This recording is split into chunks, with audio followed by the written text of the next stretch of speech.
The Dave Hooker Show. A presentation of Off the Hook Sports. Objective insight, expertise, top guests. Available on YouTube, Apple, Spotify, and the Off the Hook Sports app. Download now for free. Also available on offthehooksports.com. I compute and obey. Now to Dave Hooker. Ready. Here we go. I'm not sure which day it is. I'm not sure I will all week because holiday weekends really mess me up. Hope you had a fantastic one. Again, as I said on Friday, Memorial Day is not just Veterans Day. It's not just Armed Forces Day. It's about those that gave the ultimate sacrifice. So God bless to those families. And thank you so much for what you did, for what we're able to enjoy on a daily basis. And wow, what a weekend for me. Caleb Calhoun, as you know, some of the backstory there. Lost a close loved one, pet. And I know you have a puppy and you're a dog person, so that was tough. But at the same time, we persevere and we move on. How are you, Caleb Calhoun? I am good, Dave. I am sorry to hear about your dog, but you know that's got to be rough. I haven't personally had to put down a dog, even though I've lived with dogs my whole life. That's usually been my other family members, so I can imagine what that's like. Wasn't great, but we move on. Tennessee with a big football weekend, so we want to break that down. And if you haven't had a chance to check out what Caleb Giroux's been doing on offthehooksports.com, he was putting it in over the weekend time-wise, so he's been up and rolling all weekend while I had some questionable cell service. So we certainly appreciate Caleb for all he's doing in covering recruiting and really knocking it out of the park. So let's go ahead and get rolling with that. Let's get started as Tennessee with a monstrous recruiting weekend. It is time for Four Downs. Four Downs brought to you by Campbell, Cunningham, Taylor, and Hahn with Caleb Giroux. I'm Dave Hooker. Four Downs now brought to you by Campbell, Cunningham, Taylor, and Hahn. I don't have glasses or contacts. Here we go. Four Downs. Four questions. Four answers. The Dave Hooker Show. Four Downs. A presentation of offthehooksports.com.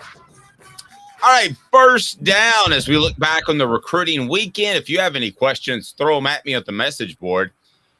First down, how big is Peyton Lewis? The commitment that if you listen to offthehooksports.com, if you follow us on the Twitter and on our website, pretty much had a good idea that Peyton Lewis was going to end up at Tennessee. So not a surprise commitment.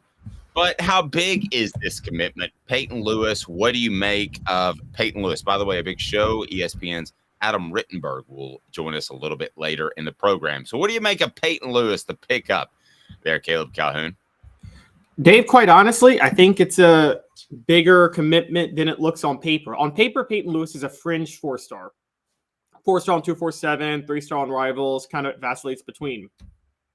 But I'm going to do what recruiting services get lambasted for doing all the time, but you know they do, and I can't blame them, which is I'm going to evaluate a player like him based on who is pursuing him. And when you talk about I think they should take that into account. No, I hope that they would take that into account. Some probably don't. They think they can evaluate an athlete as well as anybody, but I don't think that's the case. I think if Nick Saban starts showing a lot of interest in a young man, that you should take that into account. Sorry to interrupt. Go ahead. Yeah, I agree. And so he chose Tennessee over Alabama, South Carolina, Georgia, Penn State, and Florida. That's a pretty good collection of schools that wanted him. It wasn't like he chose Tennessee over Virginia, where he's from, or anything like that. He chose them over some pretty big name schools. So I would say that this is actually a pretty big pickup. He's uniquely tall for a running back, I would say, at 6'1". And depending on what Josh Heupel wants, I would assume that he's going to be your feature every down back. And if that's the case, he probably needs to put on 15 pounds. But one night needing to put on 15 pounds and you're more than 2 years from enrolling on campus isn't that big of a deal. So that you got plenty of time to put that on with summer workouts. So I think this is a great pickup for Tennessee. Honestly, I think it's a very underrated pickup. I think when you look at, again, every school on there is in the top 10 in recruiting this year, except for Florida, I think. But I think Florida's right fringe top 10. So I think this is a great move for Tennessee to add Peyton Lewis. Yeah, I think it is too. And I think the goal is to find that special tailback. I feel like they have. This is not a shot at Jalen Wright, who, if not for the fumbling issue, we would have seen more of last year. It's not a shot at Jabari Small, who continues to get banged up even despite adding the 15 pounds. But I feel like you've got a bunch of, to date ourselves a little bit, you got a bunch of Tony Thompsons. You got a bunch of Travis Stevens. That's not a shot. But I don't think that you have the elite, I'm going to hammer you down throughout the game type of tailback right now, nor do you have the home run threat yet. I think you'll have that with Dylan Sampson. But I think that if this offense finds a special tailback, which I don't think they have on the roster yet, as far as a complete 3-down type of tailback, and remember, they've got to do that with tempo. If they find a special tailback, it hits a whole nother gear and a whole nother level. I don't think you have to have it, but I think you really want to have it. Yeah, basically, they don't have Tony Thompson. I mean, they have Tony Thompson. They don't have Chuck Webb. Thank you. Yes, they don't have the guy. They've got the guy that if the blocking's what it should be, he's got the right vision and athleticism to get the yards he needs to get. They don't have the guy that a designed call for a 5 or 6 yard gain can turn it into an 80-yard touchdown run. They don't have that guy yet. And that's always, you're right, those type of running backs, those really special running backs you always want. Quite honestly, Dave, outside of all-purpose backs, Alvin Kamara is obviously an all-purpose back. I don't know if Tennessee has had a back like that since Jamal Lewis, have they? I know they thought Gerald Riggs was that, but I didn't really think he was. No, I was about to tell a joke, and you've got your Tony Thompsons, you've got your Travis Stevens, and then you've got your Jalen Hurds in that group because Kamara should have played more than Hurd. But I didn't think that joke would play.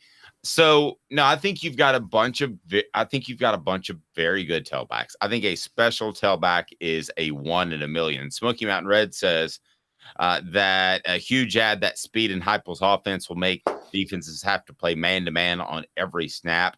I agree. I think that Tennessee wants the Alvin Kamara type because you can be so deadly in the passing game and you are playing 3 downs. At 6 foot, 190 pounds, is Peyton Lewis that guy? Once he puts on another natural 20 to 25 pounds, he's at 225. I think he can be that guy because he's a fast guy. Dylan Sampson, who you know I've crowed about a lot to this point, Caleb, is a guy that I don't know that necessarily has the size to be a 3-down back. So I think you've got to run special stuff for him. Before we get to second down, remember Campbell, Cunningham, Taylor, and Hahn. That's where I got my LASIK done. Not wearing contacts.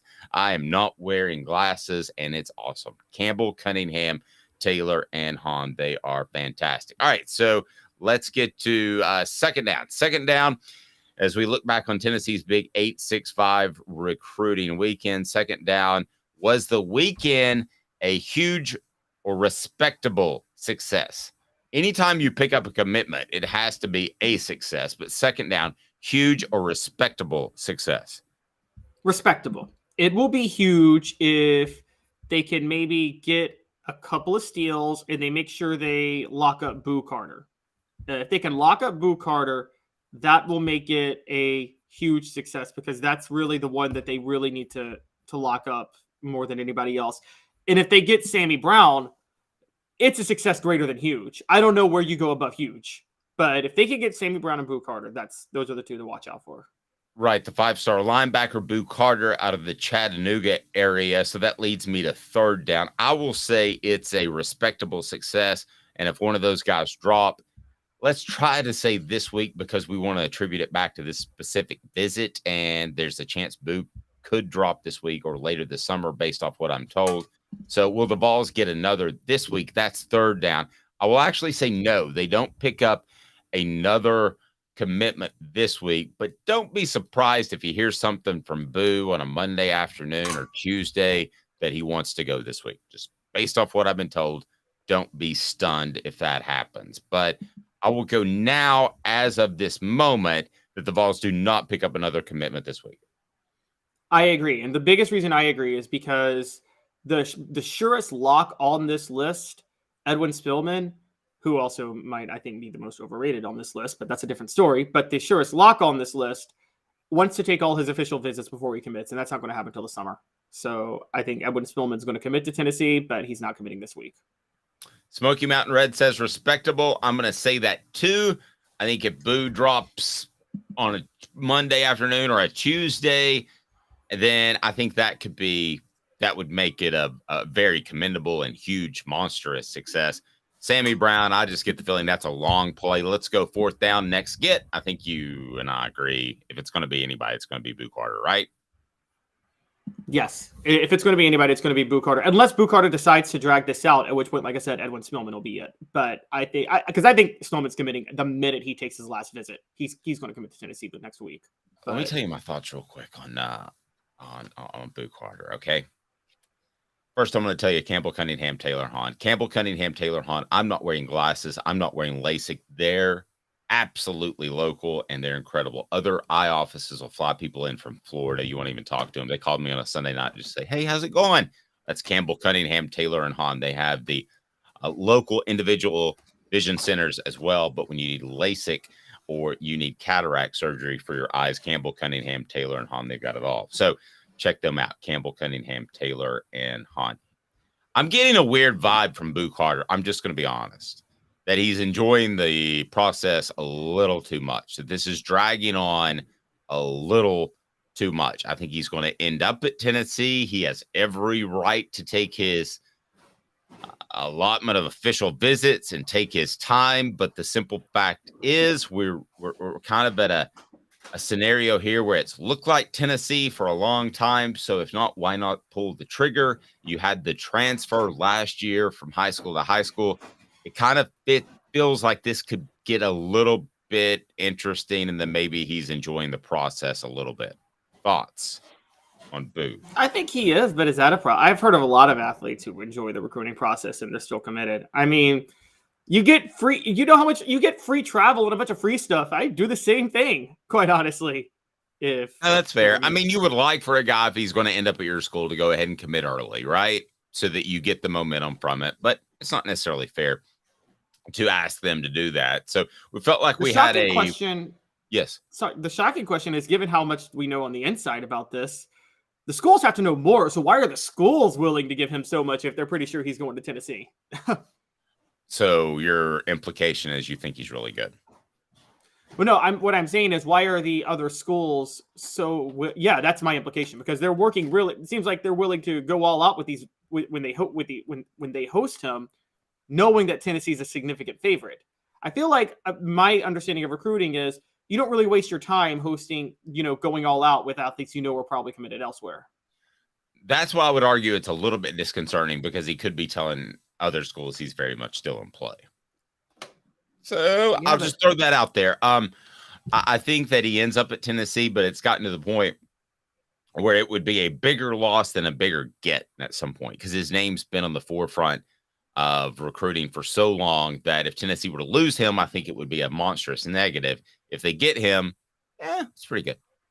And I'm not trying to undermine his talent whatsoever. It just seems like this has gone on for quite some time. So Boo Carter, we'll see. He was there over the weekend. This is a group of guys that were already committed, like the Merklinger kid, and they're kind of recruiting each other, or they're on the verge of committing. So I think that's why you saw Peyton Lewis go ahead and drop. And then a change on Tennessee's roster. We didn't really see this one coming. At least I didn't. We will get Caleb's thoughts. What the H? What the? What was he thinking? Release the hounds. The Dave Hooker Show. Keep cool. A presentation of offthehooksports.com. So we have a young man entering the transfer portal, one that I did not think would happen. What can you tell us about some movement in Tennessee's football roster, Caleb Calhoun? Yeah, so defensive lineman Deshaun Terry has entered the portal. He had 6 tackles for a loss over the past 2 years, 3 sacks, 35 tackles. Has been a pretty solid rotational linebacker. He transferred to Tennessee from Kansas, was one of Josh Heupel's first transfer signees when he first took over, and now he's in the portal. I think he was a solid rotational player. He's the type of rotational player you want, but I think this is a sign of the success Tennessee is having at defensive line among other players more than anything. I think what happened was DeJoun Terry, I think he realized he was going to be the odd man out after spring ball. I think he waited until now because I think they say you're not supposed to do this. I believe they do. I believe kids do this. I think that he was taking my advice and making sure that he had a landing spot before he decided to pull the trigger and enter the portal. And so my guess is you're going to see him land somewhere pretty quickly after this. Yeah, and it may just be Kansas, right? Could he end up at Kansas? Back at Kansas? Yeah, I mean, I've already seen that possibly perpetuated by a Kansas website that wants that to happen, but I guess that's a possibility. He doesn't, to me, have the pedigree just to open up the door, and obviously doesn't have the pedigree to call Alabama or Georgia, right, and say I'm coming, or Ohio State, Michigan, any of those schools. But could he call? Does he have the gravitas to call a Kentucky or a South Carolina? Or I'm trying to think of another team that's kind of on the verge of competing for a national championship. I don't think he's we call it anywhere, somewhere, nowhere guys. He's a somewhere guy. I don't think he's an anywhere guy that could just call up anybody and say, hey, I'm showing up in Tuscaloosa, right? I agree. He's a somewhere guy. Dave, you've talked about him a lot, and we haven't seen him take that next step, but we've talked about his potential. Could this be a sign of Elijah Simmons finally being what we think he can be? It could be, but if it is, you bring up that point. It's a great point. It could be Elijah Simmons, but here's the other thing: do you ever have depth on the defensive line and offensive line with the transfer portal?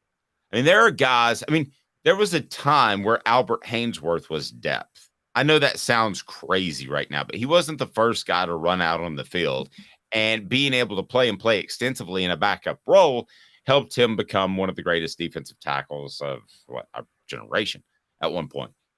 But he was depth at one point. So if I'm a school, if I'm a coach, I look at this guy in particular in Terry, and I think that's the guy you don't want to lose, because by the end of September, if a guy goes down or he plays at a high level, he could be your starter.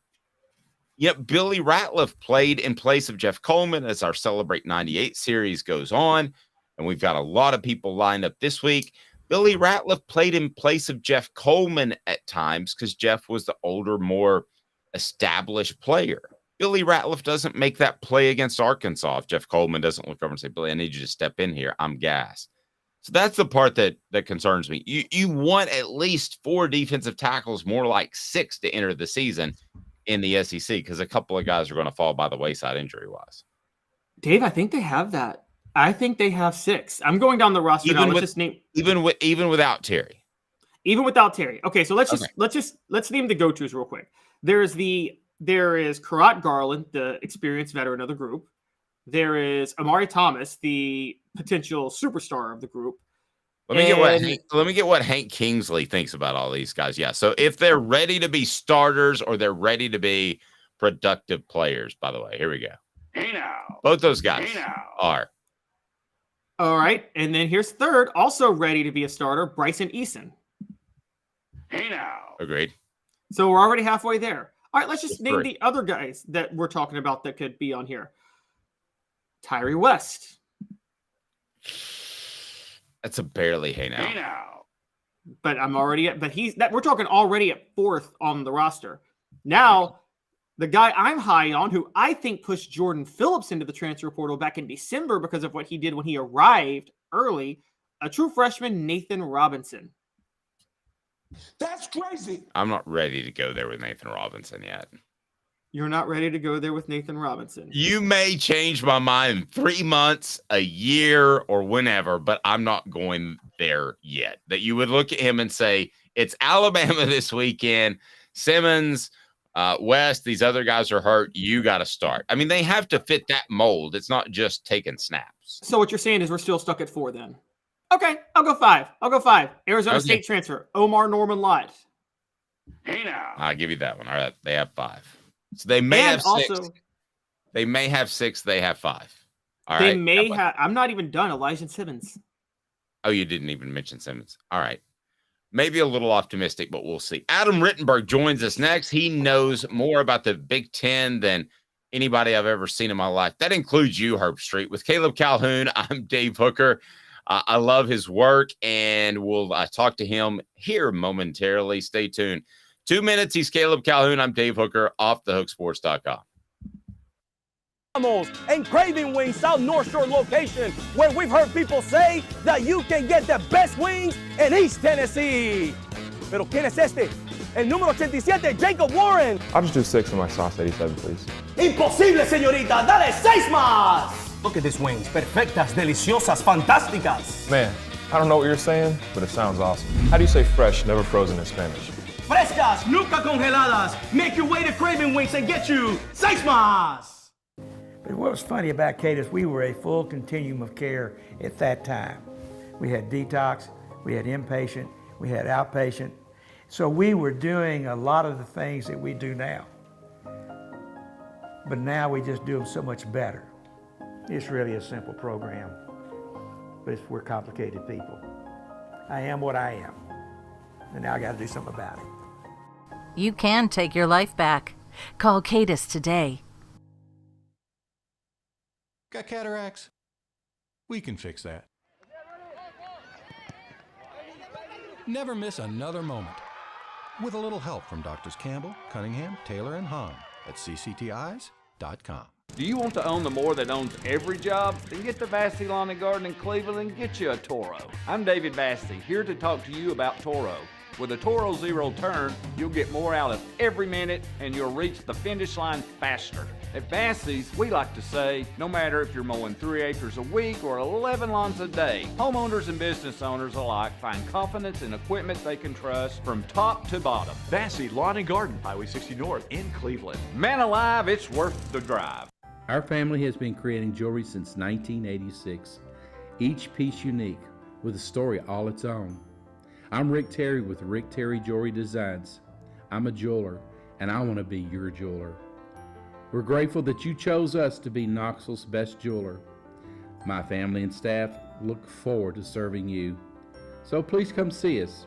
Kingston Pike and Campbell Station Road in the heart of Farragut and downtown on Gay Street, right next to the Tennessee Theater. A college football tradition like no other. Yes, sirree, boys and girls. Or a guy that just won't leave. Wow, that is sad. The Dave Hooker Show, YouTube, Apple, Spotify, and the free Off the Hook Sports app. A presentation of Off the Hook Sports. Back to Dave Hooker. Hope you had a fantastic holiday weekend. Again, we want to thank all of those that gave the ultimate sacrifice on Memorial Day. Remember, that's what it's all about. And just can't imagine what some families have been through over the years. So God bless to you, and thank you very much for your loved one's service and giving the ultimate sacrifice. I want to remind you that portions of the program are brought to you by Andy Mason, AndyMasonRealEstate.com. He's got your home in Knoxville, best prices, best service in the biz. It's Andy Mason of AndyMasonRealEstate.com. You will love Andy. He's my realtor, should be yours, can save you thousands or tens of thousands of dollars. Adam Rittenberg from ESPN joins us now. Adam, how are you, sir? Doing great, guys. Thanks for having me. Hey, I do appreciate the time. So you got Tennessee fans riled a little bit last week. I think you may have seen our tweet where we tagged you. That's what these lists are supposed to do, right? Definitely part of it. I mean, not everyone's going to be happy. Hopefully people can appreciate, that it's May, and I guess everybody needs something to get riled up about. And there's a little bit more nuance to this one in that it's not just a 1 year look. It's a 3 year projection. It's really personnel based. So recruiting rankings matter. There's always debates about, how much do they matter? In this type of ranking, they do matter if you are recruiting at the nationally elite level. But I think Tennessee's in a great position offensively. They certainly lose a lot from this past season with those draft picks. It's still early, and that's something that I'd also remind people in Josh Heupel's tenure. He's done a really nice job, but it's still early. It's only been a couple of years.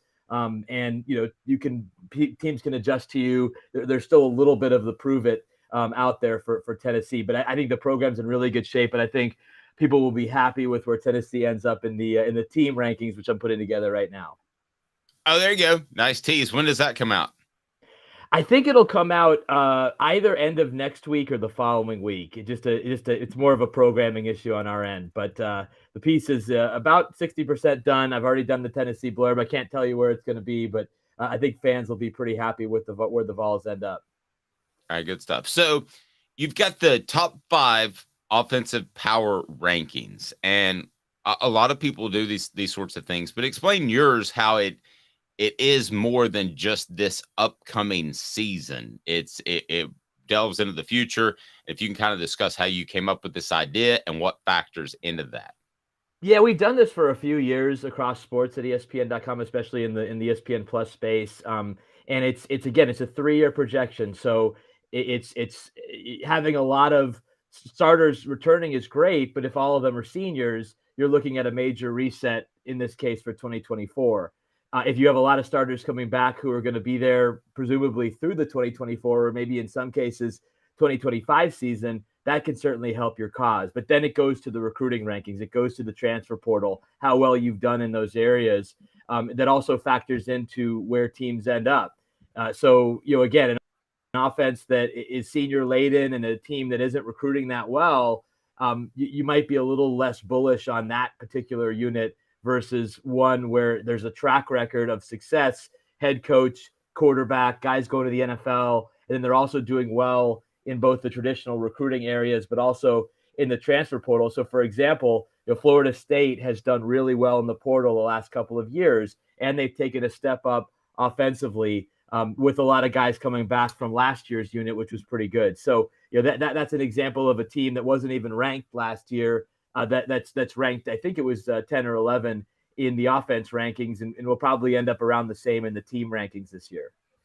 And there's something you alluded to that I wanted to back you on, because the headline, when somebody sees that Tennessee's not high up on the ranking, they're going to freak out after the season they had. But, somebody I spoke to within Tennessee's athletic department said after this year, because of what they lose and the dependence on some Jeremy Pruitt guys and dependence on the transfer portal, that next year, I think 2024, when people have that kind of circled as the maybe national championship run, this person actually had the opposite take. He said that's when it gets dicey because of some of the linemen they lose. I'm sure you looked into that as well.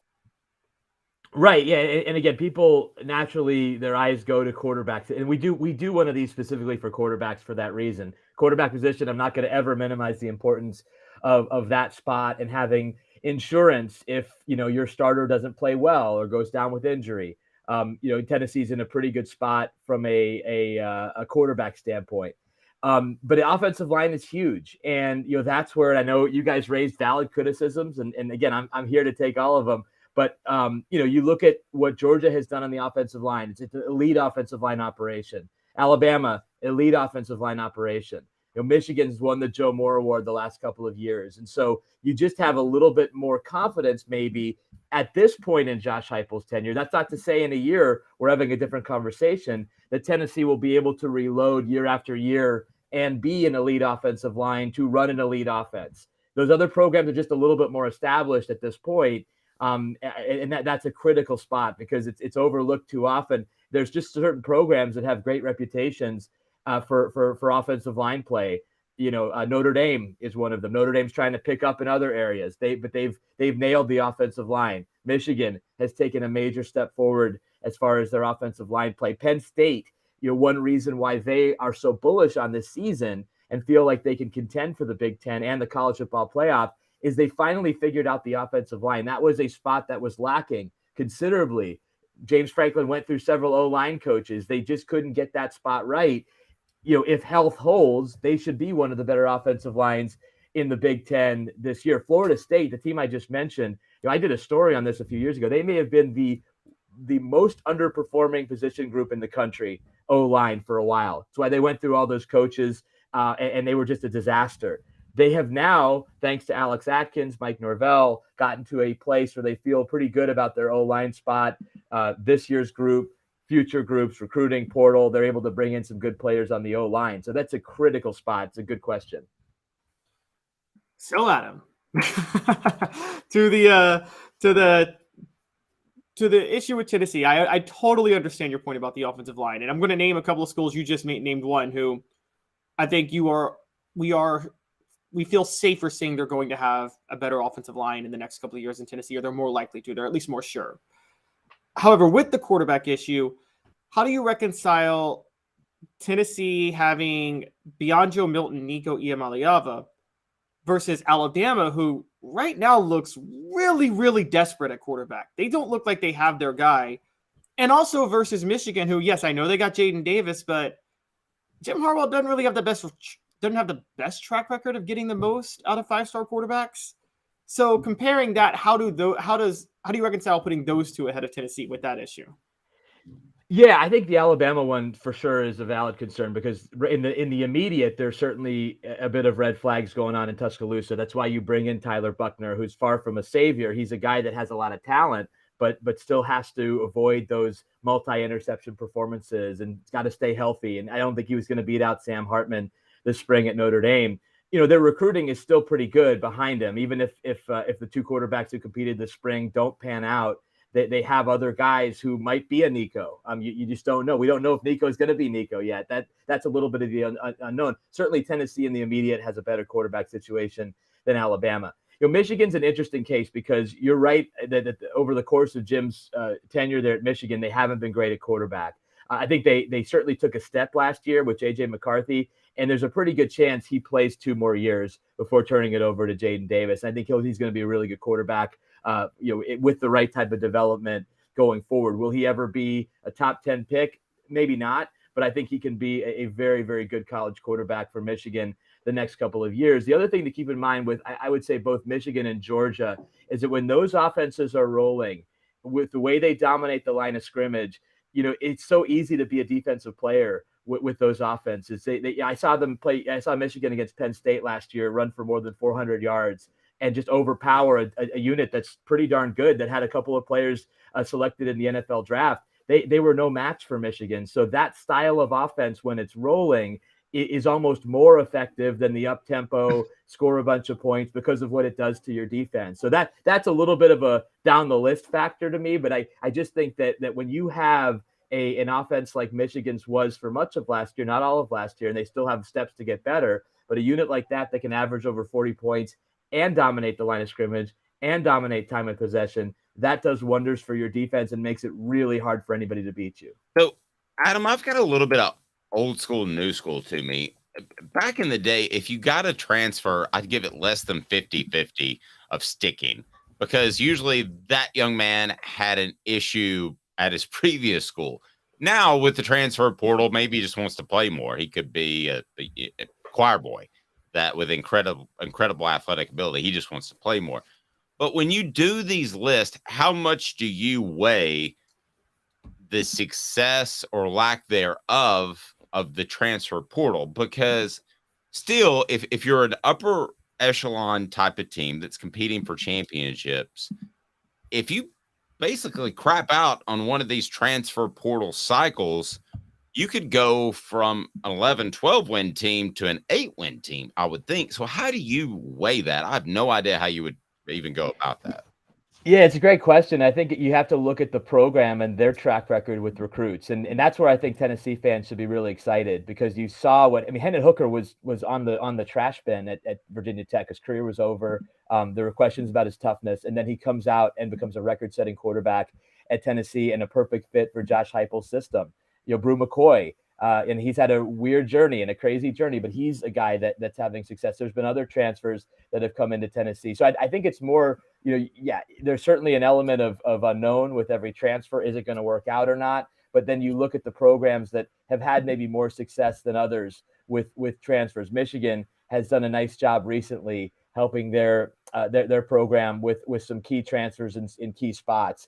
If you're Florida State, you saw what they did last year with a guy like Jared Verse on the defensive line coming in from Albany of all schools.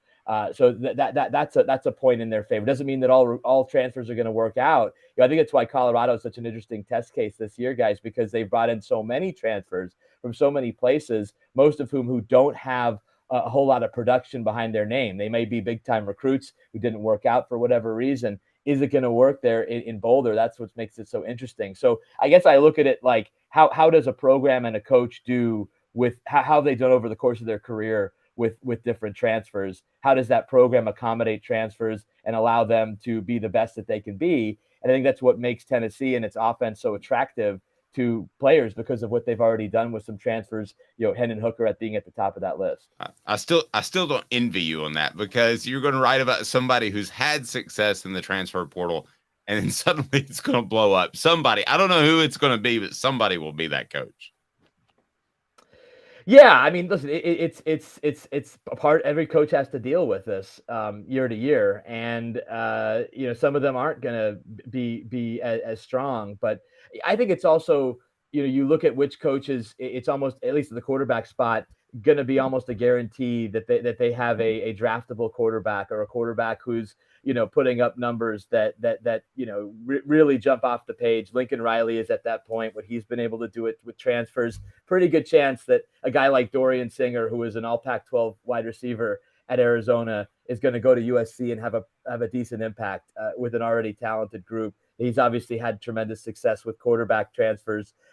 Caleb Williams, I don't even know if that counts because he recruited him to Oklahoma, but he's obviously having great success there. So I think it's just looking at the coach, looking at the system. I wrote today for ESPN.com a story about DJ Uiagalelei at Oregon State trying to get a fresh start, and then 5 other quarterbacks around the country that are trying to get fresh starts. This is just part of the deal. Keaton Slovis, who was one of the players I wrote about, he's on his 3rd school, BYU. Maybe BYU's the place that brings out the best in him.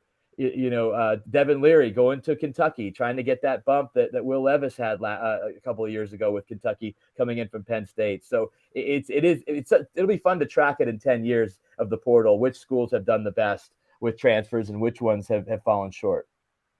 Adam, that's a perfect seamless transition, because that's what we were going to ask you about next, was the article you did today on the quarterbacks looking for a fresh start. And you saw quite a few interesting ones on there. Who of those do you think is the best of the quarterbacks looking for a fresh start, the most likely to have success this year? Yeah, it's a great question. My instinct is to say Sam Hartman, because he's of those 6 players that I profiled, he's not necessarily one who's coming off of an injury like Devin Leary is, or needed a scheme change like DJ Uiagalelei, or even Brennan Armstrong, who was a record-setting player at Virginia.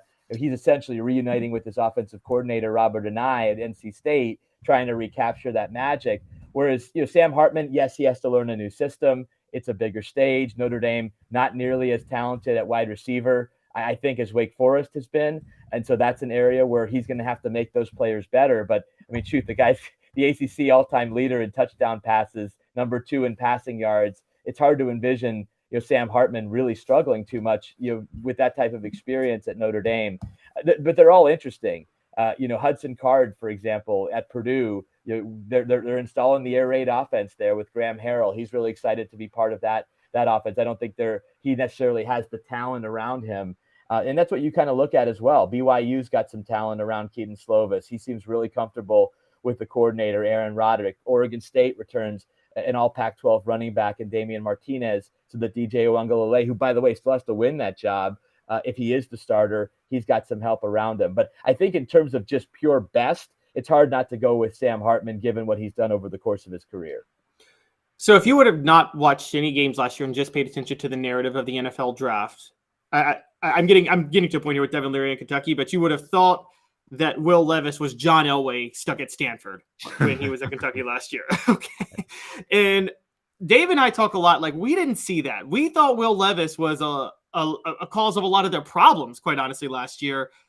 Do you think SEC teams should maybe fear Devin Leary even more at Kentucky? Is he because I think he might be better than Will Levis. I don't know what you think. Do you think he could be a real big threat to the rest of the SEC East?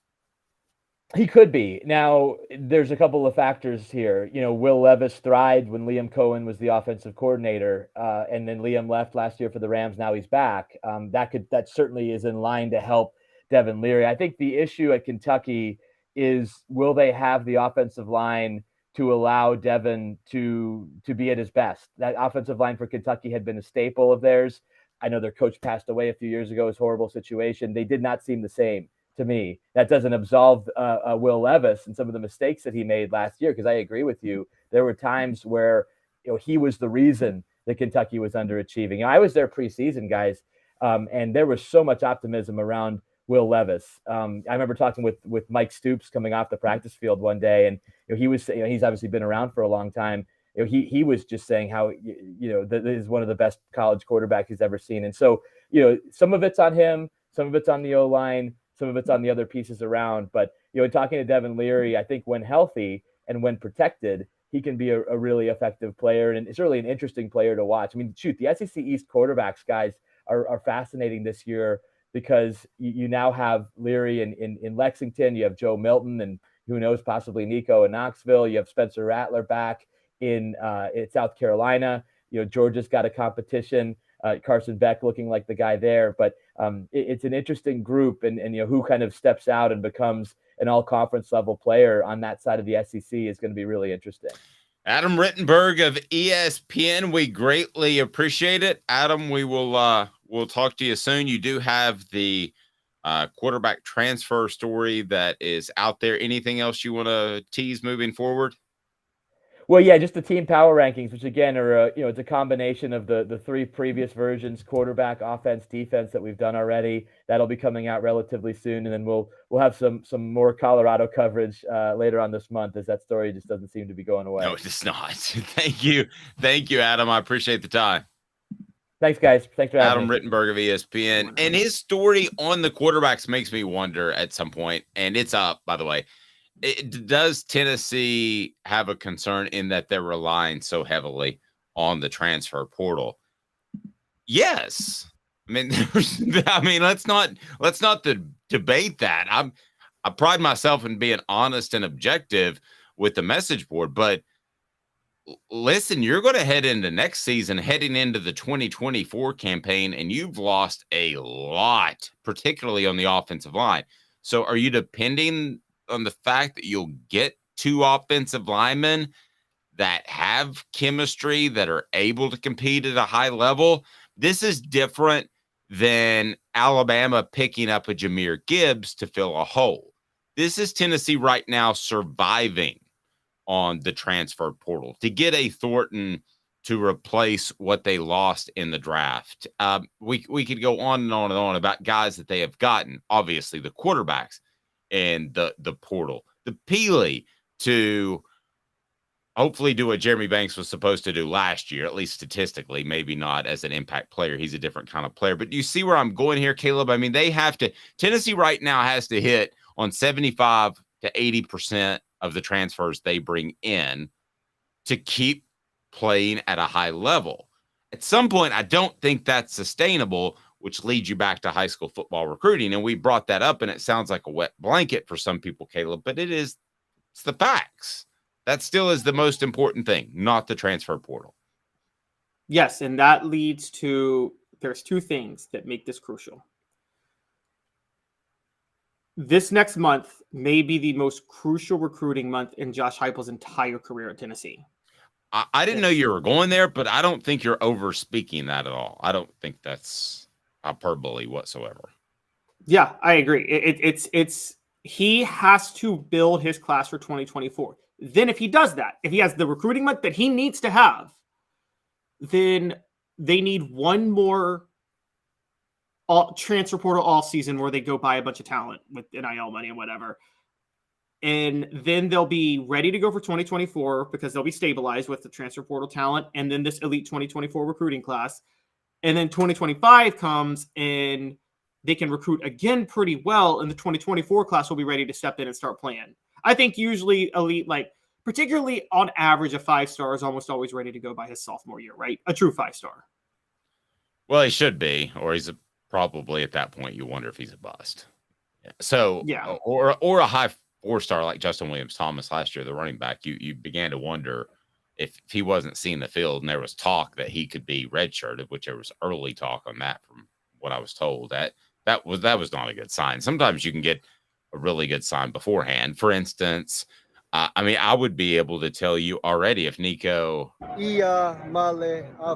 were stumbling. He's not. He's not stumbling. So, but if you want to look back at the 2023 class that was signed by Tennessee, it is 10th if you want to use the composite ranking, but Nico obviously is the headliner of that class. So is a guy like Ethan Davis, who is a little bit more of, I do believe, a project. So is a guy like, I think Arian Carter is going to be really good, but David Hobbs, is he going to be ready for year one? Same thing with wide receiver Nathan Laycock. I don't think he's going to be ready for year one. I don't think he needs to be. Cam Selden, the athlete at running back, is a 4-star guy. But I'm going down the list of the 4-star guys, and I've got to go pretty far down to find a Larry Johnson III, an offensive tackle out of Hutchinson Community College. So that's not even high school recruiting. Bison Lang, who I've heard good things about recently, and I think will be a player, a little bit more of a project. 3-star guy, 6'5", 335 pounds, needs to trim down a little bit. And then you get to the transfers pretty quickly. You also have Aiden Bussell out of Mount Juliet, but he's a 3-star guy. I mean, Tennessee needs to have 3 or 4 4-star guys that are committed on the offensive line each and every year. Caleb Calhoun. And you figure 2 of those will bust because the old rule in recruiting is 50-50. So you figure 2 of those will bust. So you walk away with 1.5, 2 good prospects each and every year, Caleb. That's where you've got to be, not depending on the transfer portal each and every January and May. Yes, exactly. You need 3 to 4. And for those who question my second-year rule, we always talk about the Georgia trio here at Tennessee in 97. They all emerged in 1998. That was their breakout year, was 98, after they kind of flew under the radar. But you're right. You got to get 3 to 4 4-star offensive linemen. And you're right. You know, no more than 2 of them being bust. I mean, I go back to you don't want to go back here, but Dave, you don't want the 2002 class with Brandon Jeffries, Rob Smith. I'm pulling it up now. Heath Benedict, all highly touted linemen. None of them, I don't think, ever saw the field, did they? No, Heath Benedict ended up being a player. He at another smaller school, and I want to say he passed away shortly before he was drafted. Really? I'm sorry. I should have. Yeah, no, that's fine. But he and Philip Fulmer didn't see eye to eye. Rob Smith ended up playing a good. Well, I mean, we could take any year, but if you want to take the years under Philip Fulmer, for instance, I guarantee you there was a player or 2 that contributed to the offensive line at a high level, and it was at the very least a 2-year starter in each and every one of Philip Fulmer's classes. I don't think that's a huge, monstrous statement, is it? And that's not going out on a limb. But there were offensive line heavy classes in which your percentages were so bad it caused issues. Like, okay, the class I'm bringing up now, the 2002 class. Heath Benedict, Michael Munoz class. Where's the Michael? No, that was a 2000 class. Okay. But this one had 4. It had Heath Benedict, Rob Smith, Brandon Jeffries. None played for Tennessee, and then Cody Douglas, who I do think played for Tennessee, but I don't think he ever lived up to his 4-star billing, honestly. And you can't miss. Put it this way: you can't miss on all 4 linemen when they're all 4 and 5 stars in one class. No. That'll set you back. No, and I don't want to get into the recruiting rankings every single day, but they're going to get boosts and they're going to get stars by certain publications. So I'm going to tell you if a guy's really a 5-star or really a 4-star, or if he's actually a 4 or 3. And I'll tell you that as we go along. It looks like the one decision that'll come out of SEC spring meetings this week is how many actual permanent opponents will SEC teams have, and how many SEC teams will they play each and every year. Coming up, what's best for Tennessee, what's best for other SEC schools, what's best for the conference. 2 minutes. He is Caleb Calhoun. I'm Dave Hooker, offthehooksports.com.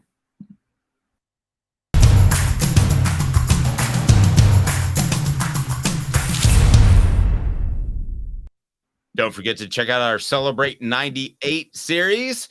Coming up, we'll have the Travises, Travis Stevens, and Travis Henry. Back with you in 2 minutes. Sun, sand, and salt water, the beach is a very relaxing place. Unless you wear contacts. Ow! Open your eyes to the best the beach has to offer with LASIK vision correction from Campbell Cunningham Laser Center. Ah. Hi, Mike Davis here with City Heating and Air, reminding you to always dare to compare. Our team provides quality local heating and air service, installation, and maintenance across East Tennessee. We use only the best equipment like American Standard heating and air conditioning for your residential, new construction, or commercial needs. Honesty, dependability, and customer satisfaction have been the cornerstones of our business since 1961. City Heat and Air. Dare to compare.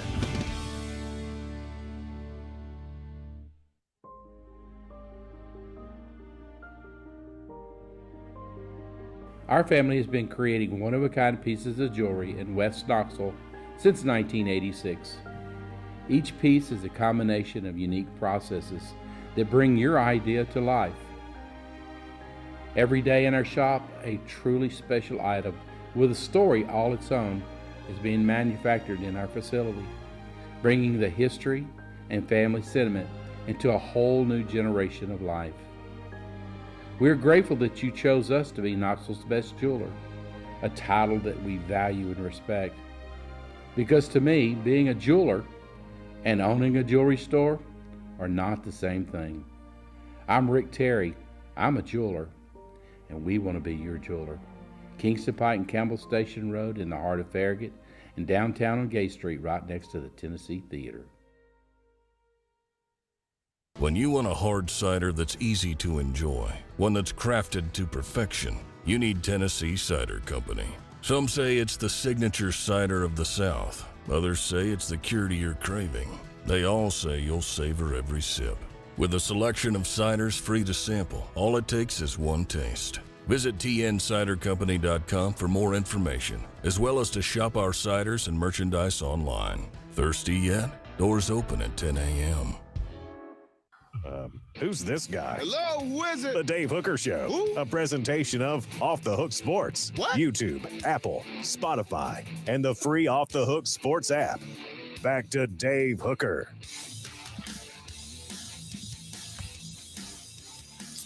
What do we got coming up, Caleb? Are we going to get into the almost comeback wins because you're going to really stick that knife in and twist it concerning the Celtics coming back from 3-0 only to twist an ankle and not show up in Game 7? That was great. Yeah, do you wish they had just gotten swept at this point? Kind of. I mean, it is funny you bring that sorta. Because, I mean, the plan was I wasn't supposed to. We took a long weekend for my anniversary. The plan was we were going to get up early and on Tuesday morning and drive home. And then when I heard of Game 7, well, I wanted to watch 7 with my son on Memorial Day, right? Hoofed it out of there, and at one possession, Jason Tatum turns his ankle, and I knew that it wasn't happening. There's a debate on Michael Munoz. And I don't know why that's suddenly cropped up as a great offensive lineman for Tennessee. I thought he was very good. I thought without the Munoz name, he was just good. I didn't think that he was great, but there seems to be a lot of people that think he's great. And yes, Rocky Top Tom, Travis Henry is coming on. All of them are coming on. And I will tell Travis that he's the man. He's the man on the Celebrate 98 series. But was Michael Munoz a great offensive lineman? No, No, I remember watching Michael Munoz, and you could ask my brother, who was a little bit older than me, was hardcore Tennessee fan, and just like I was, and he was frustrated that Aaron Sears wasn't playing over Michael Munoz earlier in their careers. And now the only thing I'll say is there is the intangible factor and the leadership factor, and Michael Munoz was a great leader of that offensive line. I mean, after he graduated after 2004, you and I both know how out of shape the offensive line got in 2005. And I think that's because they didn't have a leader like Michael Munoz on that team, on that unit right there. But so leadership, he belongs somewhere on the line as a starter. But yeah, look, I'm sure you saw the raw potential in Aaron Sears the minute he stepped on campus, didn't you? Yes. No, I mean, Aaron Sears was a dog. I mean, he was one of the best offensive linemen that's ever played under Philip Fulmer, and that's saying a lot. So, I mean, he was very, very good. Michael Munoz was a good player who had degenerative knee issues early on. By the way, Mr. Jones asking if T. Martin is coming on. Yes, he is. So we've got a lot to get to on that, and we may have an announcement of another publication coming out shortly if I can ever get my ducks in a row. Thank you, Caleb, for helping out on that. By the way, what are you sporting? Like a Miami Vice type jacket? Is that what's going on? No, it is kind of a Miami Vice jacket with a old Hollister shirt. I have now canceled Hollister because the Abercrombie & Fitch CEO was just really, really mean and you know. Wow. Look at your man. Okay. But I got this before I found out he fat shames teenagers. Oh, well, I didn't know that. I'm not even completely sure what that is. Fat shames. Okay. How does he do that through his clothes? That's a whole nother discussion. What do people need to do? Jacob Warren. What's up, everybody? This is Jacob Warren asking you to like, subscribe, and share. Dave needs this. He does. All right. It is time for today's tough question. And I want you, the message board, to be incredibly interactive. If you're not, then I'm going to get very frustrated because this is what it's all about. Today's tough question brought to you by our friends at Craft Treats, crafttreats.com. Get the promo code 20% off with Off the Hook. Use the promo code Off the Hook. Get 20% off. Boom. Here we go. Today's tough question. Take a side. Take a stand. The Dave Hooker Show, a presentation of offthehooksports.com. D, I saw your post on the YouTube page, and I was about to respond to it during the show, but I have like a rule of not responding to it during the show. So, but I will respond to it. We've got 3 up right now of the Celebrate 98 series. We've got Jeff Coleman. Pardon me. We have Billy Ratliff as well. So we're off and rolling. Who's our third, Caleb? I can't remember. Like the worst. Eric Westmoreland. Yes, Eric Westmoreland. So this week I don't have my list, but we got the Travises, we got Steve Johnson, we'll have them all eventually. There are 3 out there right now, D. So you're correct. All right, so 8 or 9 opponents, 8 or 9 SEC games each and every season. I want to go down the pros and cons of both. What do you think of the concept of 8 or 9? Because it will have a big difference on the amount of permanent opponents. Will have a big difference on the landscape of what SEC teams are able to do. So what do you think, 8 or 9? I mean, I think it's owed to the fans for there to be 9. That allows a little more competitive balance. So it's not completely, if you do this one division, 16 teams in a pod system, it allows for at least a little more competitive balance where there's not a giant distance in the type of schedules 2 different teams will play. And it's just better games in general. You look, for the sake of fans don't deserve Texas, San Antonio, UConn, and Austin P all together. Amen. Amen. And you're going my direction. Keep preaching. Yeah. So I think it's 9. I will say this. I understand why the schools want to do 8. And this leads to something I have to bring up again, and I've harped on this. This leads, and I see his philosophy now, to me, to Greg Sankey's philosophy on negotiating. So one of the underrated holdups, guys, with the 8 or 9 games is 8 games with more easy non-conference games increases the likelihood that more SEC teams get into bowl games, so they get more payout from those bowl games, and they increase the likelihood of their appearing in college football playoff games, New Year's 6 games. The reason they're doing that is because Greg Sankey did not negotiate a good deal with ESPN. He should have demanded twice as much as what they offered him. He negotiated that deal before Texas and Oklahoma joined. And it sounds like ESPN is like, yeah, we're sticking with this sweet deal y'all gave us where we massively underpaid. And so I would say, I understand the school saying, hey, if ESPN wants the marquee games, that's why they want 9. They want more marquee games. I understand the school in the SEC saying, if you want marquee games, if you want more marquee games, give us more money. And Sankey is against that philosophy. He came out yesterday and he said money follows. And I'm like, no, money leads. It doesn't follow. I'm sorry. No. Here's exactly what you you need to think about with the two schedule models. And it's SEC spring meetings that are going on right now in Sandestin, Florida. An 8-game model would have members play one assigned SEC rival annually, plus 7 additional opponents that rotate in alternating years. A 9-game model would have members play 3 assigned SEC rivals annually, plus 6 additional opponents that rotate in alternating years. Here's the deal. You definitely want 9. And the reason you want 9 is a philosophical reason of that the SEC is going to be considerably better. So while you may play a Vanderbilt, really that's pretty much it right now, because we've seen Missouri and Kentucky have good seasons. Obviously South Carolina last year. So while you may play a Vanderbilt, and that may be a part of your 3 assigned SEC rivals on the 9-game opponent, well, good for you. I mean, that's probably going to be Tennessee, and I don't know that anybody else is going to have a surefire opponent as part of that 3 assigned SEC rivals, but there is Vanderbilt. So that helps Tennessee. But regardless, you want to see more SEC games. You want to see more SEC teams playing each other. That's my big picture philosophical thrust of this if I were making a decision. I want to see South Carolina play LSU, even though it's not a tradition right now. But I want to see more SEC games on an annual basis. So that's where I am. I think it builds the conference. I think that right now with the 12-team playoff, if you went 8 games and I'm an athletic director, I'm sitting back and I'm Mr. Burns. And I'm very, very intent on scheduling 4 cupcakes. And my non-cup cupcake is going to be like a Virginia, which is still a cupcake. It just has a bigger, more known name. So with a 12-team playoff, you're going to have 4 cupcakes if you go with an 8-game model. Whereas a 9-game, you've got 9 bona fide SEC teams. So that ain't a cupcake. Now you can do what you want to with the other 3. Philosophically, that's where I am. You agree or disagree, Caleb?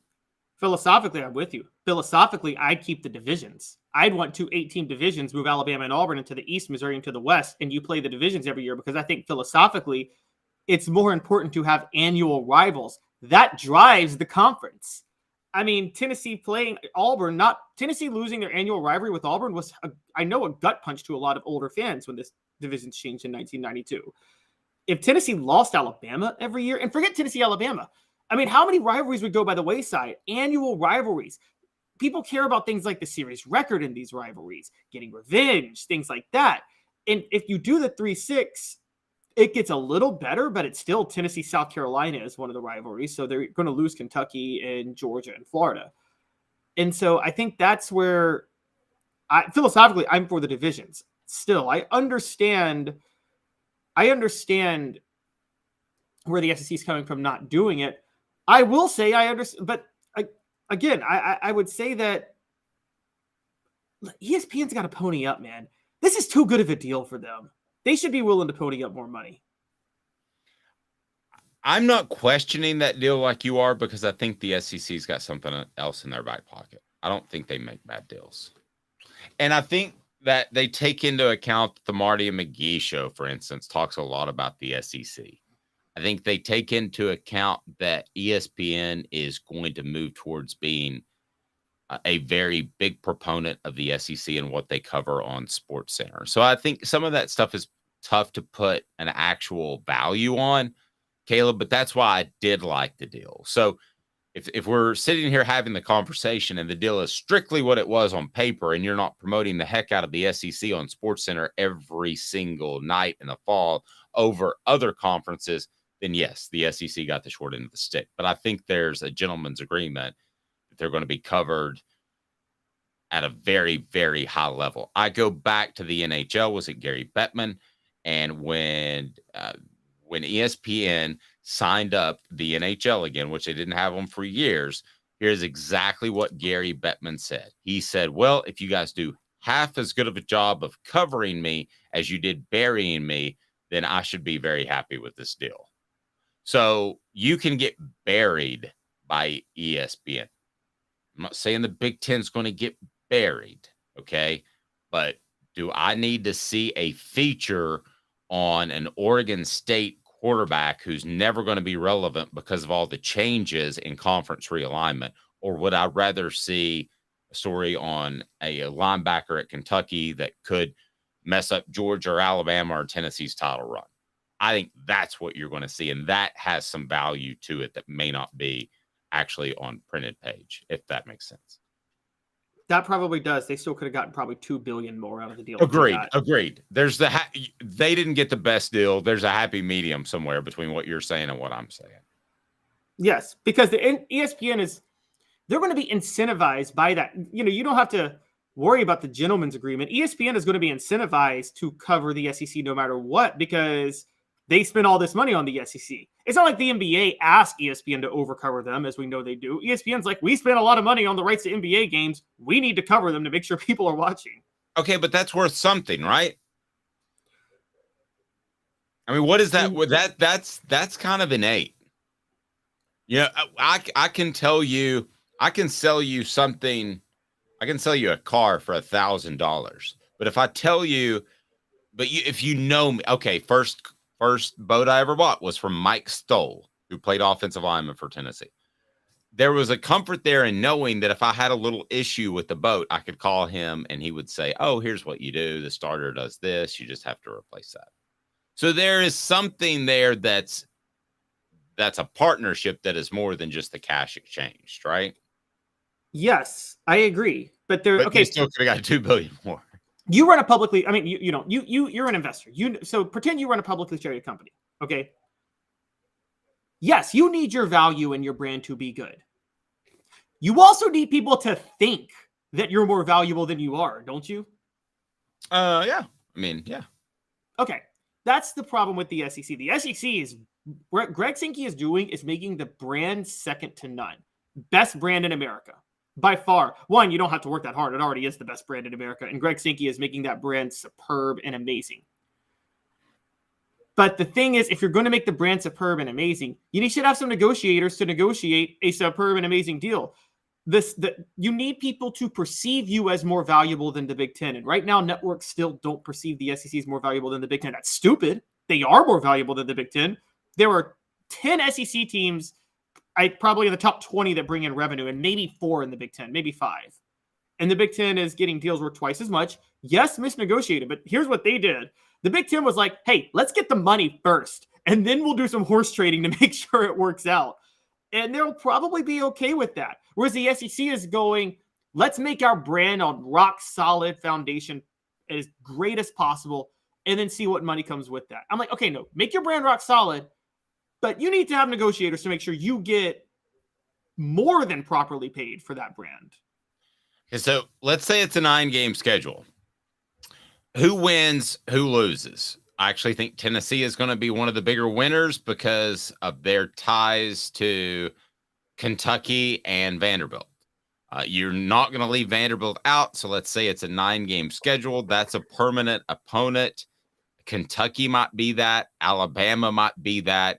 You would think that either way, it's not going to be Vanderbilt, Alabama, and Georgia, right? So Tennessee probably loses Georgia if they go to a 9-game and they don't continue with the divisions. That's good for Tennessee. Who's it bad for? I think it's bad for Alabama. I think Alabama, if their 3 permanent opponents are LSU, Auburn, and who else has been kicked around that Nick Saban got riled up? It was LSU, Auburn, and Tennessee. Tennessee, of course. I mean, that to me is pretty daunting. You have, and I'm not saying just because of recency bias. I think Auburn's always going to play you tough. I think LSU, even with a guy like, what's up, Hook? Even like with a guy like Ed Orgeron, I think that you can still play for championships and be a tough out. Now you do have a Josh Heupel at a Tennessee. I think Alabama is probably the loser in the 9-game schedule out of all the schools that I could point out. Yeah, that's why they're heading to Destin this week with Nick Saban favoring an 8-game schedule when Nick Saban has ranted about wanting a 9-game schedule for the past 10 years. But knowing what, I don't blame him for that either. So yeah, Alabama's a big loser. I'll tell you what, Tennessee's a winner either way. They're a winner on the 3-6. They're also a winner on the 1-7. Because if it's the 1-7, Tennessee's permanent opponent is Vanderbilt.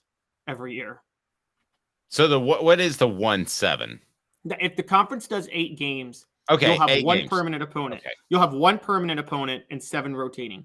Tennessee's one permanent opponent is going to be Vanderbilt.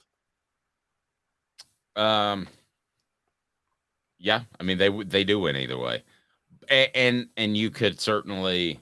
I just don't want to see schools be able to be at Tennessee or anybody else be able to play 4 Patsies. I don't want to see 4 Austin Peays because I think if you go with the 8-game schedule, there's no reason not to do that from a pragmatic standpoint. Get in the playoffs, see what happens, and that's exactly what you're going to see. Well, yeah, not just get in the playoff, get to a bowl game because again, the payouts, the revenue from bowl games. And this is what the SEC is looking at this weekend. This is why I keep saying the deal with ESPN was relevant. Was there's an incentive now to make sure you maximize there. You know, there's payouts for conferences that put teams in the playoff, conferences that put teams in bowl games. By the way, I don't know if you guys know this, but this is a really big issue that they haven't figured out with the 12-team college football playoff yet. There's payouts to the conference per team that gets in the bowl games. What happens, Dave, when the SEC puts 4 teams in the playoff? The Pac-12 puts 1 team in. Like the SEC is getting 4 times the revenue for the playoff. That's going to be an issue that's going to be a sticking point for a lot of other schools. And the SEC is going to sit riding high on that. And that's another incentive for them to stick with 8 games. True. Okay. So before I ask you what ends up happening, I'll remind everybody it's brought to you by crafttreats.com. Crafttreats.com, absolutely phenomenal for your pet. They can help with the arthritis issues. They can help with the social anxiety. They can also help with, how about digestive issues? Because they've got the CBD derivative in there, the chill pills. Go to crafttreats.com, use the promo code Off the Hook. The promo code Off the Hook, get 20% off. That's right, 20% off. And all you got to do is go to crafttreats.com. They have non-CBD treats as well, but use the promo code Off the Hook to get 20% off homemade, holistic, fantastic pet treats. So do they end up with 8 or 9? Who are the permanent opponents and how strongly do you feel? I think Greg Sankey on Memorial Day evening passed along the message that he really, really wants 9. It's not his decision. It is the ultimate decision of the schools. However, I think it's going to be 9, and I think that's where you're going to see it sit. And some people are going to get the short end of the stick. Some people are not. But I believe that it's going to be the 9, and I think Tennessee's 3 will be pretty simple. It'll be Alabama, it'll be Kentucky, and it'll be Vanderbilt. I think that Alabama is the loser because of permanent opponents. And somebody asked, they're already playing LSU and Auburn and Tennessee. Well, they are, but they would continue to play those teams even if they went away from division play. So that's where it gets challenging. I think Alabama is the significant loser in this regard. That's a pretty tough trio to play each and every year. You go into the year saying if you go 2-1 of those 3 teams, you've had a good season, and that's not what Alabama is used to. So I'm going to break from you a little bit. I don't think Tennessee's are very obvious. I think it's actually going to be Vanderbilt, Alabama, and South Carolina because they have to find 3 teams to play South Carolina. And so I think that's going to be Tennessee's 3rd team. They're going to lose their rivalry with Kentucky. I'm with you. Alabama's the loser. I'm also with you. They go to 9 games. And the reason I think they go to 9 games is there has to be some level of confidence in their commissioner projected. And look, Dave, the way you and I feel about Greg Sankey, we're kind of a little bit on. I don't say I have no confidence in Greg Sankey. I know that you're very bullish on you think he's 5 steps ahead of all of us. And maybe he is, but I'll tell you this much. For his sake, the SEC better do 9 games because if they go 8 games, that is a first sign of maybe a lack of confidence in Greg Sankey as the commissioner, given how much he's pushed for 9 games and how hard he's pushed for it. And I don't think he just dropped the whole we need to do 9 games last night for no reason. I think that is a purposeful, meticulous, calculated way to pressure the schools to try to make sure they do 9 games. No question in my mind. All right. A new feature that we've got, and we want to get your input from the message board. It is time for Smoky Hot Takes as we look back on Tennessee football history, and we'll probably do some other schools as well, but they wouldn't fit well under Smoky Hot Takes. So Smoky Hot Takes today, as we get off and rolling, is brought to you again by our friends at Craft Treats. Go to crafttreats.com, use the promo code Off the Hook. Sports, and promo code off the hook gets you 20% off. All right, so Tennessee's biggest almost comeback, because the Celtics almost came back from 3 down to win a series. They did not. Thank you for pointing that out, Caleb. I really appreciate that. It's very nice of you. All right, so biggest almost comebacks are what? It's quite a few, and I want to know where you're going to go on this. But I don't know where I'm going to go on this. 2 that really stand out to me are 2016 Texas A&M. Tennessee, if you guys remember, started off 5-0, had the Dobbs nail boot Hail Mary game. They had come back from 4 double-digit deficits, 2 3-score deficits against Appalachian State, Virginia Tech, Georgia, and Florida to get to 5-0. They're behind by 2 touchdowns to Texas A&M. They score, cut it to 1, and then Texas A&M has a first down. They can run out the clock, but their running back keeps running, and he fumbles the ball out of the back of the end zone for a touchback. Tennessee goes down to score, tie it up, and loses in overtime. Should have gone for 2 at the end of regulation, but Butch Jones was never smart enough to think that far ahead. So that's an almost comeback. The other one is 2003 Auburn, where Tennessee couldn't stop the run and couldn't run the ball and fell behind 28-7. And Casey Clausen honestly almost single-handedly led them back to win that game, but threw an interception late. Okay, I'm going to go way back. All right.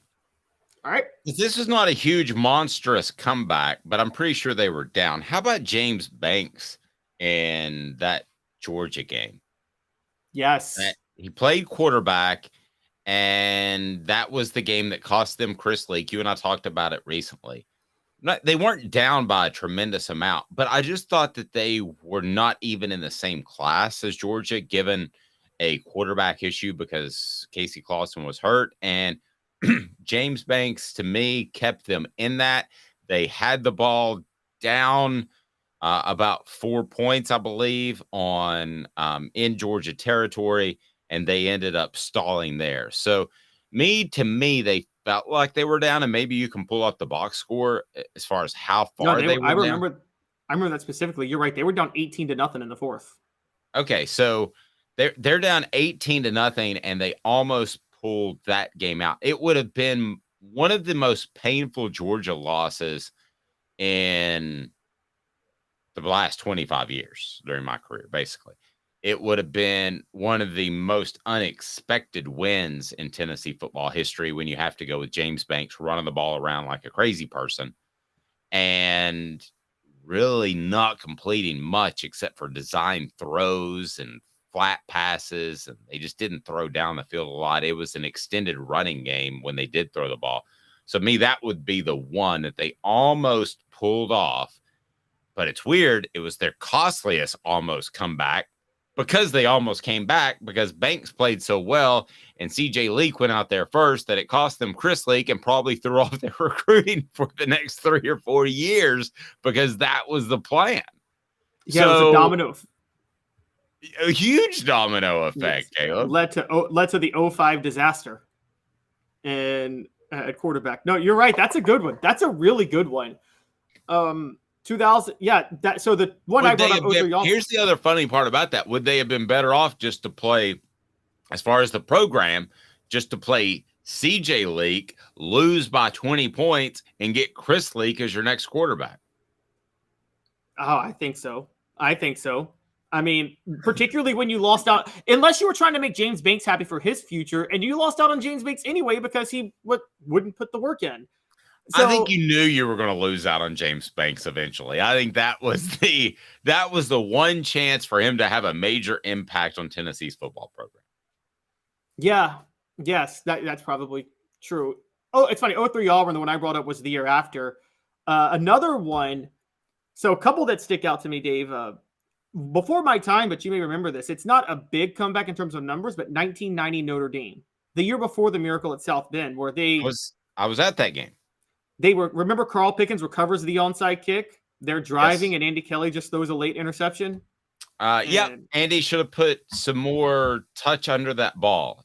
And he completed one where he threw a low profile on that very same route, threw a low profile pass early in the first half, and he thought he could repeat it. And if I remember correctly, the Notre Dame safety read that correctly. I was at that game strictly as a fan. My stepdad took me, and I don't think I'll ever be at a football game, a college football game, where there was more talent on the field. Now, that led to the miracle at South Bend the next year. But if you go back and look at the talent that was on that field, I still remember just a nice little toss sweep to this guy named Rahib Ismail. And he went by the Rocket for a reason.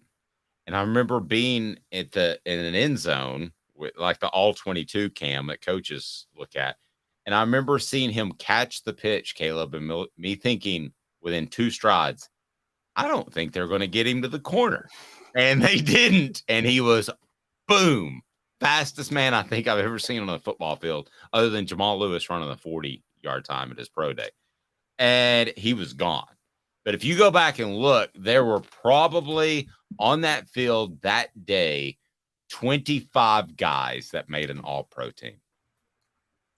Oh, that's funny you say that, because I will never forget somebody I watched an old documentary about the 90s and the Vols in the 90s, and someone narrated that game, and they're like, there were so many scouts at that game that it was probably one of the best games ever for scalpers, because it was probably one of the hardest tickets to come by relative to that time in college football history ever, because so many NFL scouts paid money to get into that game. And so, yeah, I mean, that would have been an incredible comeback. They did it the next year, and that was very impressive. What was that? I said more legendary, 31-7 blocked field goal. Yeah, they do come back. So I'm reading Gene Wojciechowski, and this appeared in the LA Times. So if you look at some of the players, senior step forward and beating Tennessee, Smith's interception near goal line. So the interception was from Rod Smith. I don't remember anything about Rod Smith, but I will throw you a couple of names out there. Chris Zorich, a senior and a captain. He played against Tennessee. This was such a big deal. He was actually injured before. You had Stonebreaker, who was a guy that played a lot. Zorich obviously did. Michael Stonebreaker was the linebacker. So you have Rocket. And Tennessee had Carl Pickens. Tennessee had Alvin Harper. Tennessee had, there was the amount of talent on that field was absolutely insane, Caleb. Yeah, and there was a freshman. Didn't he have Jerome Bettis? Yeah, a freshman bus was on that team. A freshman the bus.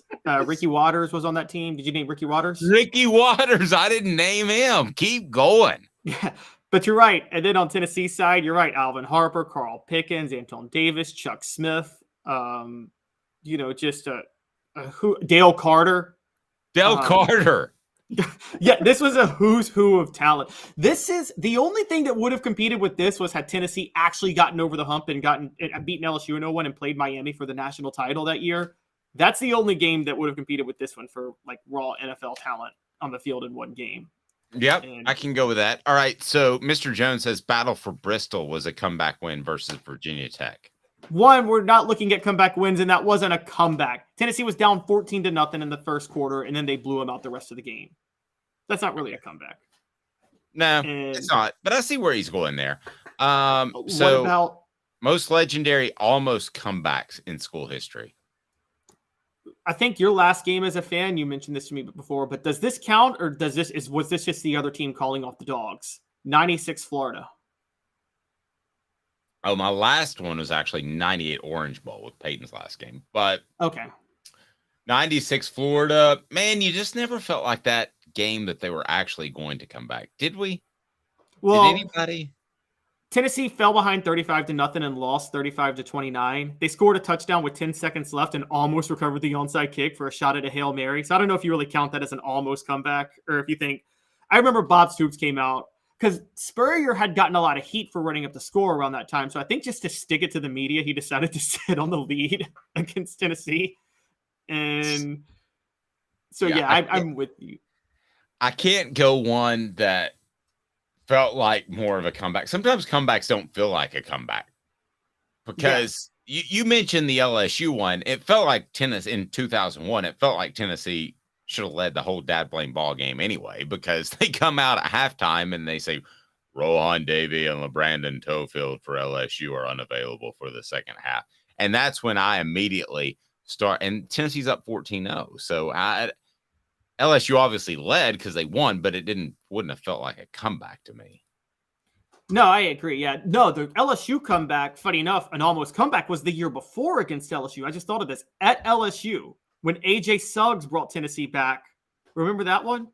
Yes. And then they lost in overtime. And they lost, and that was Saban's team that lost to Law Monroe. Louisiana Monroe.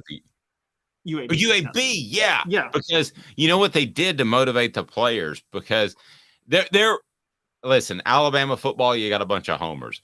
Kentucky basketball, you got a bunch of homers in your media. Okay, those are the two. But then there are some that are kind of homers a little bit. And the Baton Rouge Daily Advocate running the picture of UAB the week before, waving their flag on LSU's campus when they upset the Tigers the day of the Tennessee game.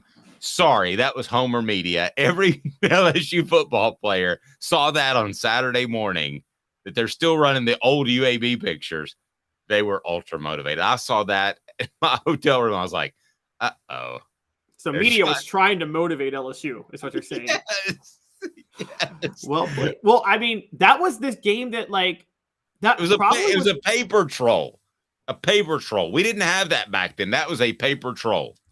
That was Nick Saban's emergence at LSU. A lot of people questioned the Nick Saban hire, particularly after that UAB loss. The win over Tennessee changed everything. And then the win over Tennessee the next year really changed everything. But, and then I saw on the message boards, another one you were at, Dave, an almost comeback, and would have been the most unlikely one. Mount Cody, 2009, Alabama.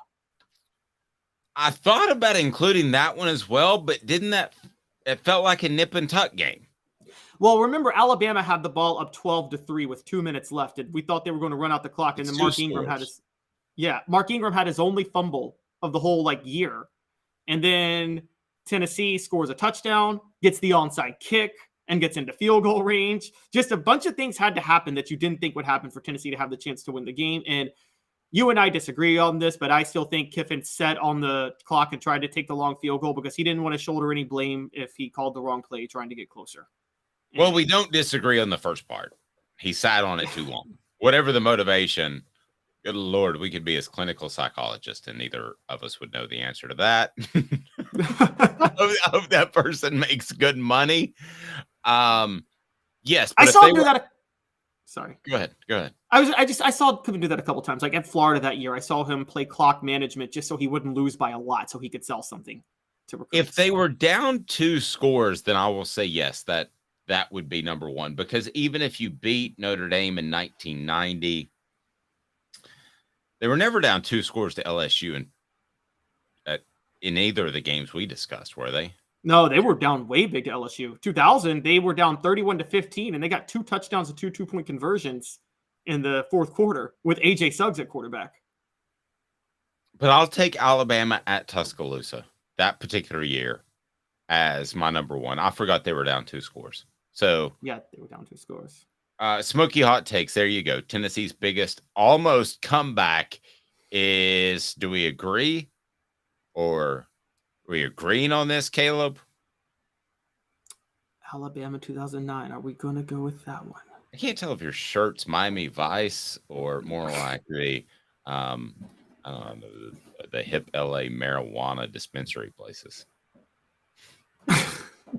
I'm gonna still go You're with the Woody Harrelson of the SEC. Oh my gosh. I'm gonna still go with 03 Auburn because that cost Tennessee the SEC East, where they were down 28-7. They scored 2 touchdowns in the fourth quarter. Clausen converts a 4th and 13, then draws a late hit, and he's in the red zone, and you're so sure he's going to score a touchdown to win the game. And he throws an interception, his only bad throw of the game.